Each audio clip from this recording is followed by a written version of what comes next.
천직을 찾는 방법.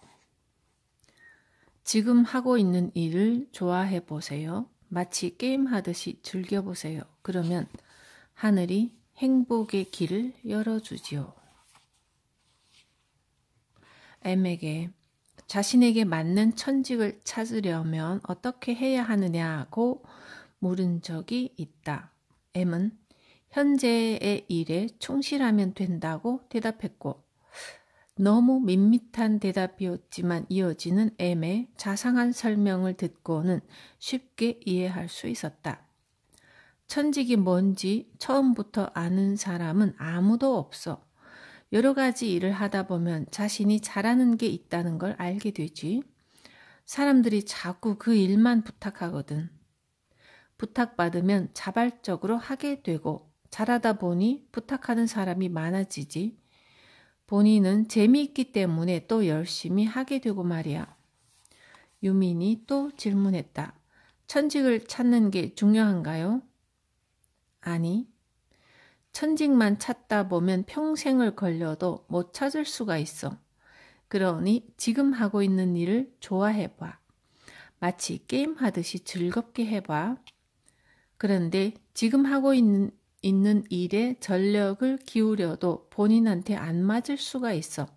그럴 때는 하늘에서 다른 길을 열어줘. 최선을 다했으니 이제 천직을 주겠노라고 말이지. 아무리 열심히 해도 본인한테 맞지 않으면 그건 자신에게 안 맞는 거야. 그럴 때는 포기해도 돼. 하지만 지금 하는 일에 최선을 다하지 않으면 그 일이 맞지 않는다는 것도 깨닫지 못하지. 결국 이런저런 직업만 전전하다가 일생을 허비하고 말아. 유미인의 친구 중에는 미대를 나와 시골에 살면서 그림만 그리는 이가 한 명 있다. 그런데 그 친구는 규모가 큰 전시회에 빠짐없이 출품했지만 번번이 입상에 실패했고, 그럴 때마다 그녀는 세상이 늘 자신의 천재적인 재능을 알아주지 않는다고 푸념하곤 했다. 그 이야기를 듣고 M은 이렇게 말했다. 세상에는 가끔 빛을 보지 못하는 천재가 있어. 예를 들면 빈센트 반 고흐가 그래. 고흐는 평생 동안 800점 이상의 유화와 700점 이상의 대생을 남겼는데 생전에 팔린 그림이라고는 고작 대생 한 점이 전부였어.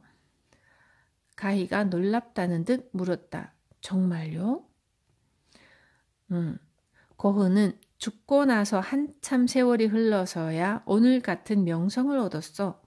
사람은 살아있는 동안 행복한 게 좋아. 죽고 난 다음에 인정받으려고 그림을 그리는 사람은 없을 테니까. 오랫동안 해봤는데 안 된다면 그 일이 본인한테는 맞지 않을 수도 있어. 괜히 그림을 그린다고 주위에 피해를 줄지도 모르고 말이야. 만일 그런 경우 그 사람은 자신의 천재성을 사회가 몰라주기에 피해자라고 생각할지도 모르지만 결국은 주위 사람들에게 피해를 끼치는 가해자인 셈이지. 어떻게 보면 게으른 사람이라고도 볼 수도 있고. 흔히 말한다. 포기하지 말고 최선을 다하라. 50cm만 더 파면 금광이 있는데 중간에 그만두지 마라 등. 그런데 최선을 다했지만 결과가 아니라면 자신에게 안 맞는다고 생각하라.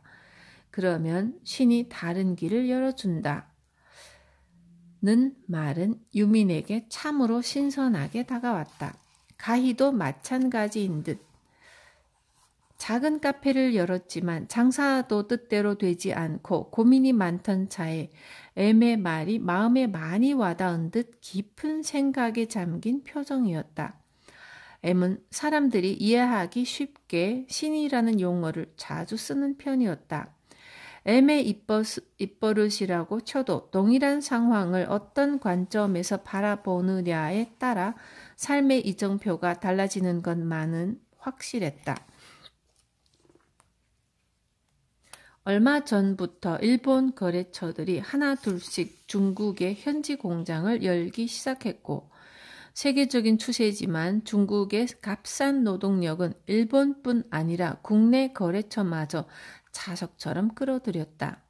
처음에는 거래처가 줄면서 유민이 다니는 회사의 입장에서는 심각한 불황이 예견되었지만 일본 소비자들의 불만이 늘면서 일본 거래처들은 고급 액세서리나 정밀한 마무리 작업을 요구하는 일은 아무래도 중국 현지인은 무리라는 사실을 알게 되었다. 고부가 가치의 일이 유민의 회사에 집중적으로 맡겨지면서 오히려 회사의 수익은 증대했고 유민은 현재에는 보잘것없지만 후에는 훌륭한 기회가 되는 일이 있음을 새삼 깨달았다. 유민은 생각했다. 지금의 일이 가슴 한쪽에 사금파리처럼 차곡차곡 쌓이면 언젠가 천직이라는 황금으로 변할 날도 멀지 않겠지. 유민에게 변화는 사소한 곳부터 시작되었다. 예전에는 직장일이 재미있을 리 없다라고 단정적으로 생각했었다. 애미 게임을 하듯 일을 즐기라고 조언해 줬지만 여전히 회사에서 만나는 사람들은 온통 딱딱한 얼굴뿐이었고 그래도 재미있게 할 수 있는 방법을 찾아서 이리저리 골몰하던 중 좋은 수가 떠올랐다. 그건 바로 축구 규칙이다. 평소에 유미는 축구를 즐겨보았다. 그 규칙을 회사에 한번 적용해 보기로 마음먹고 먼저 고객을 상대팀으로 여기는 거다. 언제든지 우리 팀에 골을 넣으려고 호시탐탐 기회를 노리는 상대팀. 까다로운 상사는 상대팀 공격수다. 상대팀 공격수를 막으려고 섣불리 위험한 태클을 시도해서는 안 된다. 퇴장당하기 십상이니까. 또한 유미는 거래처에 클레임을 당하면 한 골 먹었다고 생각했다. 만회하려면 우리 팀도 골을 한 골 넣어야 한다. 제일 중요한 건 실점했다는 과거 실책을 빨리 잊어버려야 한다는 점. 그렇지 않으면 정신을 집중하기 힘들다. 클레임을 당해도 기분이 상하지 않아야 하고 기분이 상하더라도 금세 신선한 에너지를 되찾아야 한다. 함께 일하는 동료와 다툼이라도 생기면 패스미스라고 여겼다. 그러다가 상대팀 득점으로 연결될 수도 있으니 더욱 조심해야 한다. 감정 싸움까지 가기 전에 이쪽이 잘못했으면 깨끗이 사과한다. 사장이 갑자기 부르는 건 감독의 지시에 해당하고 감독은 잘못한 게 있을 때만 선수를 부르는 건 아니다. 잘하고 있지만 이러저러한 방법을 쓰면 더 잘할 거라고 지시를 내릴 때도 감독은 선수를 부른다. 게임하듯이 일을 하다 보니 회사 동료들과도 농담을 주고받는 일이 현저히 늘었다. 특히 생산과 직원들과의 관계가 개선되는 조짐이 보였고 유민의 표정이 밝으니 그들의 얼굴 또한 밝아지고 유민이 빛을 내니 직장 분위기도 환해졌고 행복이 조금씩 눈앞에 보이기 시작했다. 유민이 이야기한 축구 규칙이 흥미롭다는 듯이 찬찬히 들은 M은 말했다. 그런 걸 캔들 서비스 효과라고 부르지. 물론 내가 만들어낸 말이야. 결혼식장 피로연에서 신랑 신부가 테이블을 돌며 촛불을 들어 하객 테이블에 놓여있는 초에 일일이 불을 붙이는 걸 본 적이 있을 거야. 그걸 캔들 서비스라고 하는데 아무리 촛불을 나누어 주어도 촛불은 줄지 않아. 오히려 빛이 더 환해지지. 행복은 캔들 서비스와 흡사해. 나누어 줄수록 줄지 않고 오히려 더 늘어나니까. 그러면서 M은 유민에게 축복 어린 말을 해주었다. 곧 행운이 찾아올 거야. 이미 다른 사람들에게 촛불을 나눠주기 시작했으니까. 유민은 최대한 즐거운 마음으로 하루하루를 보냈다. 경제적 자립은 언제 실현될지 알 수 없지만 되도록 분에 넘치는 물건은 사지 않았고 알뜰살뜰 생활했다.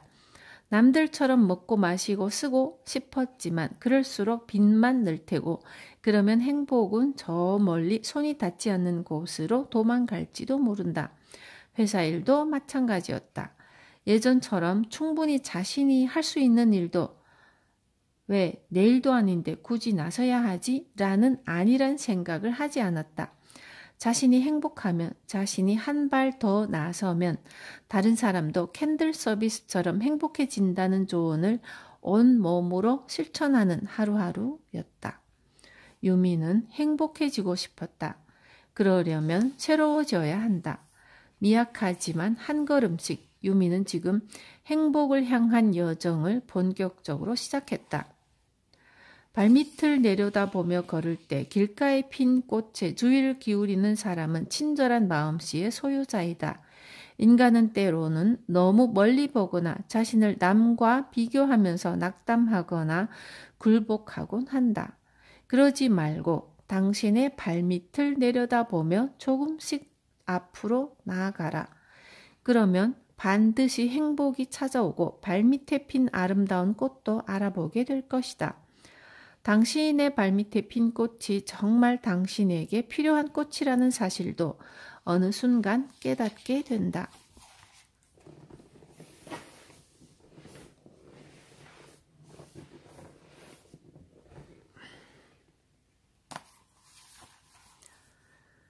바람의 방향이 바뀌다. 고맙습니다. 라고 말해보세요. 인생에 새로운 바람이 불고 행복은 기지개를 켤 테니까요. 주위 사람들에게 당연히 해야 할 웃음 띤 얼굴, 친절한 말을 늘 염두에 두면서 일하다 보니 직장 동료들도 유민에게 마음을 터놓고 신상에 관한 일을 자연스럽게 털어놓았다. 격리부장과도 조금씩 사이가 원만해지고 있었지만 여전히 일에 대해서는 유민을 달달 볶는 경향이 있었다. 타인은 반면 교사다. 타인은 자신을 돌아보게 만드는 귀중한 사다리.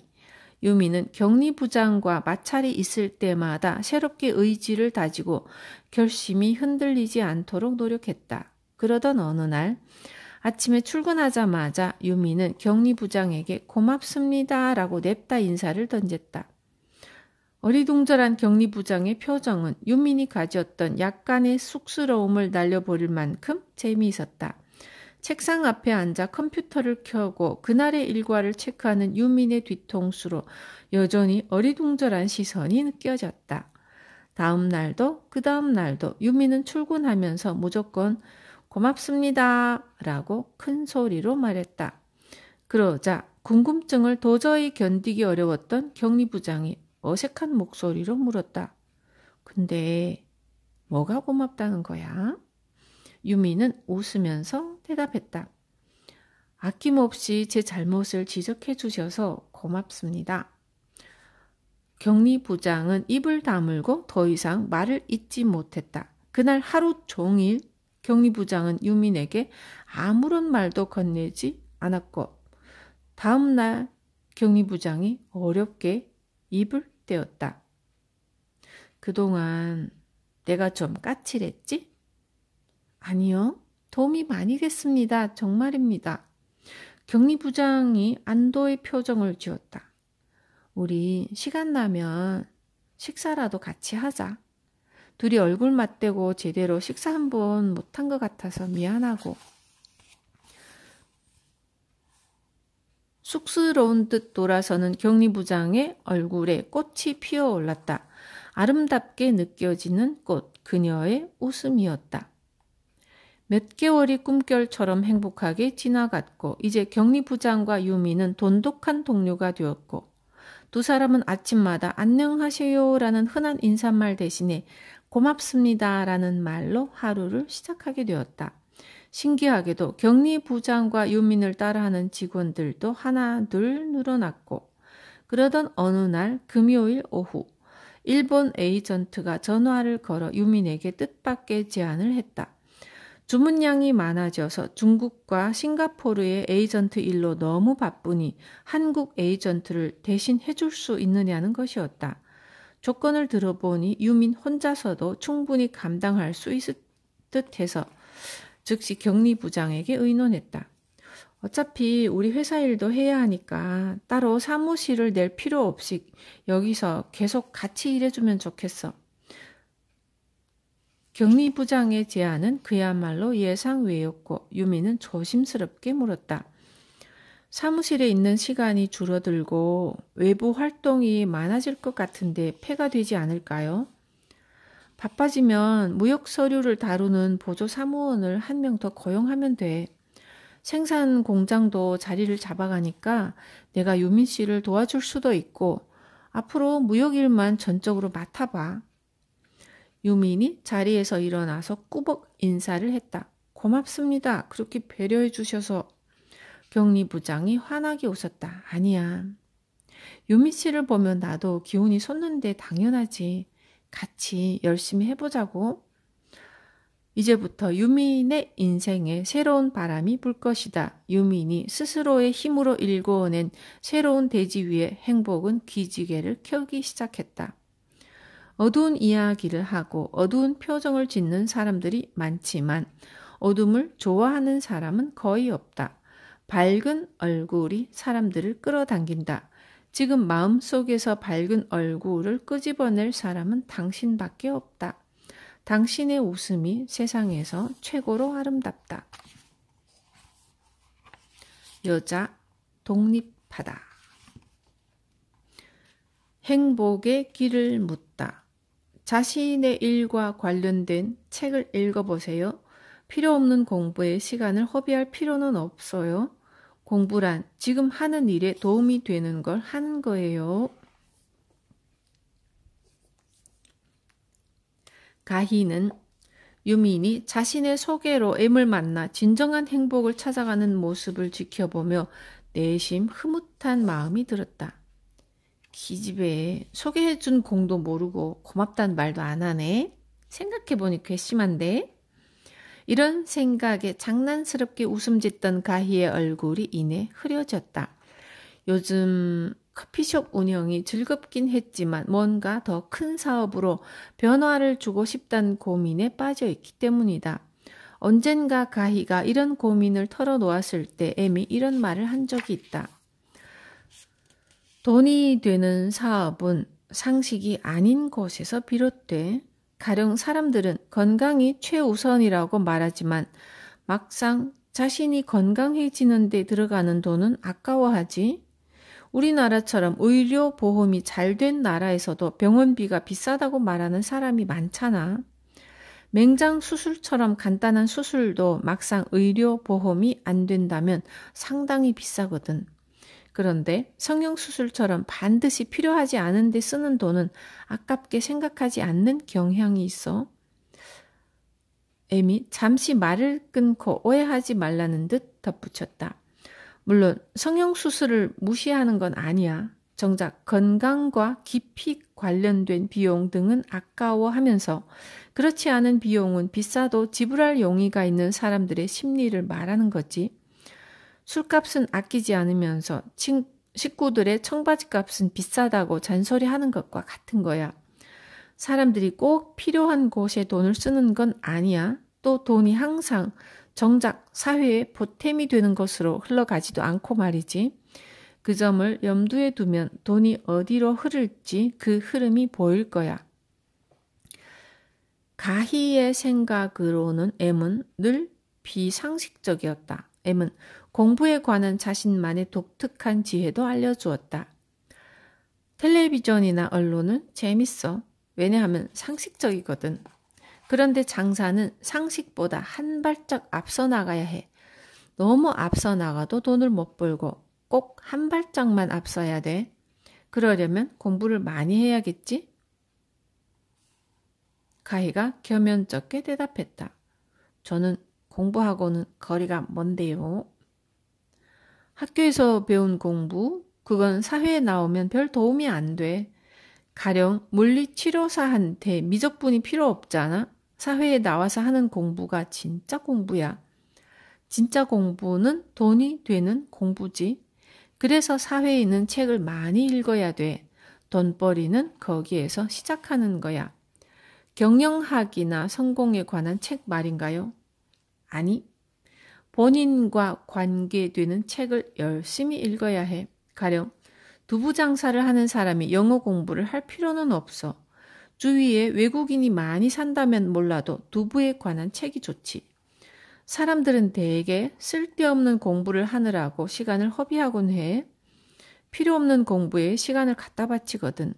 그러면 인생도 낭비하는 거야. 단 한 번 태어난 인생이니 행복해야지, 안 그래?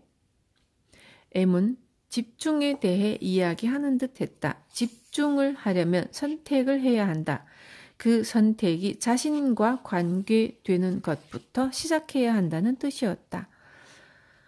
사업하는 사람이 골프에 열중하면 사업을 못해. 취미면 몰라도 사업에 필요한 공부를 해야 옳지. 그래야 돈을 벌어.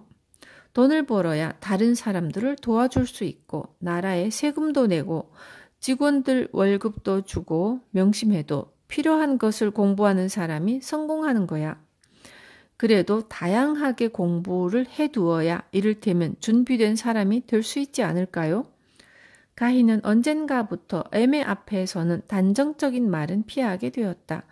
이전이라면 준비된 사람이잖아요 라고 반문했겠지만 의견이 다를 수도 있기에 상대방의 의견을 정중히 구하는 말투로 변했다. 그래서 그녀는 준비된 사람이 될 수 있지 않을까요? 라고 물었다. 이상하게 들리겠지만 사람이 일을 찾는 게 아니야. 일이 사람을 찾아와. 일이 부르면 사람이 가게 되어 있어. 가령 팝송이 갑자기 좋아진다거나 자막 없이 미국 영화를 보고 싶어. 그렇게 하다 보면 해외 근무라든지 저절로 영어를 사용해야 하는 일이 찾아와. 사람은 필요한 게 있으면 저절로 알게 돼. 물론 현재 하는 일에 최선을 다하고 있을 때라면 말이지. 가희의 커피숍에 오는 손님 중에 여자 물리치료사가 한 명 있었다. 그녀의 말에 따르면 물리치료는 인체 해부학이 필수라고 한다. 인체 구조를 모르고 뼈가 다친 환자나 근육이 상한 환자를 제대로 치료할 수 없다고 한다. 그런데 인체 해부학 용어는 영어가 대부분이고 그녀는 학교에 다닐 때 영어로 된 길고 긴 전문 용어를 외우느라 진땀깨나 흘렸다고 한다. 물리치료사인 그녀는 환자들이 피부 트러블이나 다이어트 문제로 고민하는 말을 자주 듣고는 뼈나 근육이 아닌 피부를 공부하면 어떨까라는 생각이 들었다고 한다. 그래서 피부와 다이어트에 관해 공부를 시작했다며 가희에게 이런저런 이야기를 해주었다. 가희도 평소 피부에 관심이 많아서 물리치료사의 이야기를 귀담아 들었다. 이를 통해 새롭게 알게 된 지식도 많았고 가령 화장품이 아무리 좋아도 피부 트러블을 일으키는 사람이 가끔 있다고 했는데 이유는 두 가지. 화장품이 나쁘거나 본인의 피부에 문제가 있기 때문이다. 원인이 어느 쪽이냐에 따라 진단 방향도 달라진다고 한다.